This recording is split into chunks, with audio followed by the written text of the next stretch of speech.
Alright boys, welcome back to another video. Today's going to be a little bit shorter again. We're just doing a little bit of maintenance on the Corvette. We are installing the compliance parts LMC5. If you're familiar with old C5, something goes finicky with the steering column and the steering column lock. Damn near every single time you try to start the car.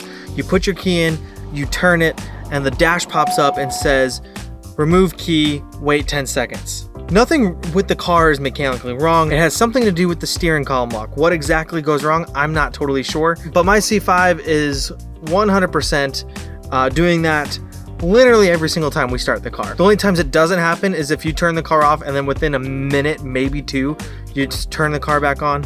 It won't do it. If you wait a little bit longer than 1 or 2 minutes, it will give you that warning again. And honestly, it's been nothing but obnoxious. So after doing some research, I found this website called complianceparts.com, and they sell this module called the LMC5. You essentially tie this into your BCM under the footwell in the passenger side of the car, and it removes the problem. All right, so I'm just gonna open up the package really quick.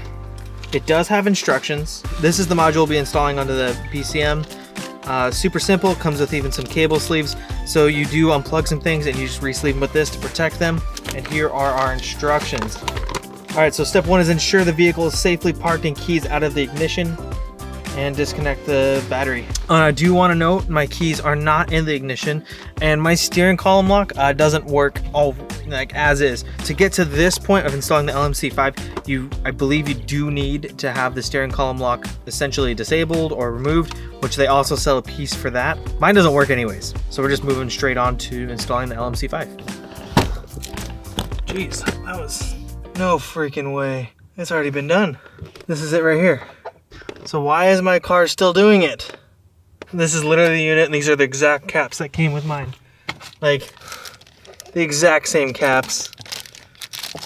There's the unit. So the only thing I can think of is that it wasn't properly installed. All right, considering this LMC5 is obviously not working, we're just gonna pull it out. There we go. Dad. Let's hear it.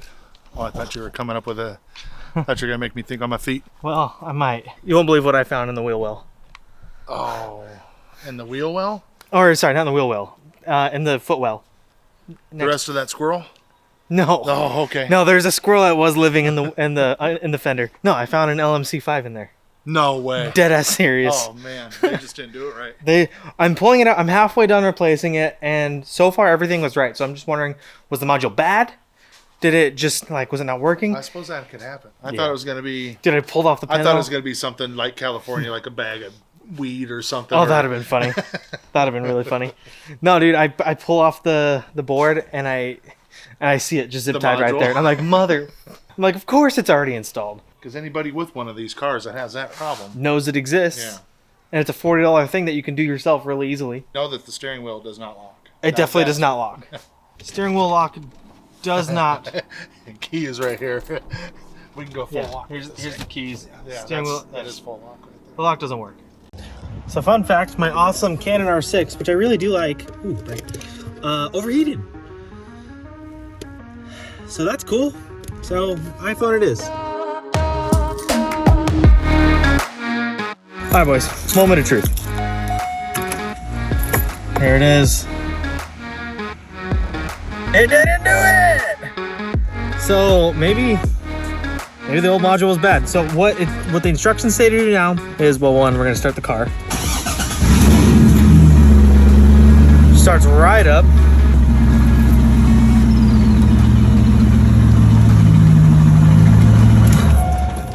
But they say to go on a test drive. So I'm gonna take it on a little test drive. I think it says drive 3 miles. So I'm gonna drive. Morgan, you wanna go on a drive? Yeah, okay. All right, we're gonna go on a little drive. We'll close the hood. And then we're gonna see if it still works. It's been a couple minutes since the last time we did it. Usually by this point we'd have to redo it again, or we'd have to do the 10-second thing.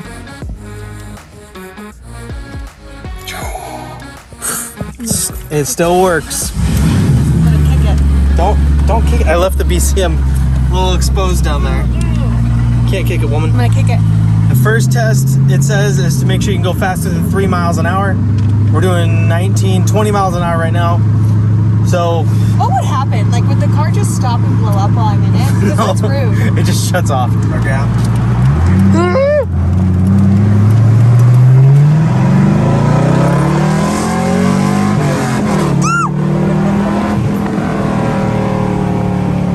Like a little pool. So the test drive went awesome. I don't know why that old module didn't work. I mean, shoot, it's been sitting here for a minute or so now. Let's just see it again. Turn on accessory. Even at this point, it would tell me. Oh, the blue looks great. It works, doesn't it? Dude, the blue is sick. But yeah, hey, it works. I don't know why. Dude, it works totally fine. I really don't know why. All right, put your kick panels back in. The blue, you gotta get the glow. I'm gonna take some photos. Wait, I got the blue underglow on right now. The old man came running out right as soon as I got Dale parked up real nice. It's really bright out still. It's still hard to see right now, but it looks good. So here's what went down, boys. We pulled out the old LMC5 module that we subsequently found in the car after we had purchased a new one. We didn't know the old one was there. So somebody already tried to install it, so that sucks. We didn't know if it was installed properly or if it was just a bad module, so we pulled it out. We just got rid of it. We said, let's just put this new one in. We know this one's brand new. Let's follow the instructions to a T. Let's make sure we do it right. So we swapped it out, picture perfect, and it worked for about a day. And then it didn't. So there are a few more things that we can do. Such as one step is to take these resistors and install them somewhere else in line. There's something with the brown cable. And there's a couple other small like maintenance things that we can check out to see if those will work to help it fully function properly. Worst case scenario, we'll get a new BCM. I'd rather not do that because it's the most expensive option, but granted it's not a super expensive option at that. It's like I've looked, a quick Google search and a C5 BCM was anywhere from like $150 to $300. So pick your poison. Probably wouldn't get the bottom of the barrel, but it wouldn't get the top of the barrel either. Probably get middle ground somewhere in there. So the reason I'm saying this all kind of vaguely is because I'm gonna wrap this video up here. Bottom line is I'm really doing my best to keep content coming out to you guys, so I hope you guys appreciate that. And subsequently, my wife and I just bought a house. If you don't know, we're actually from Puyallup, Washington. We just recently relocated down here to the Phoenix area. And so for the time being, we've actually been living with my parents, which has been super awesome. They've had some space here for us to come hang out for a few months while we get our feet on the ground here and figure out where we want to live. So it's been awesome. I've also been able to work on, the Corvette pretty much every day with my dad, which has been amazing. The good news is we're not moving very far at all, so that'll all still continue. But that's where we're at, boys. I hope you guys enjoyed today's video. Don't forget, we're going for 1,000 subscribers by the end of 2021. Thank you guys so much. Keep the comments coming. Make sure you share it with a friend. Make sure that subscribe button is hit, and I can't wait to see you guys until next time. But until then, peace.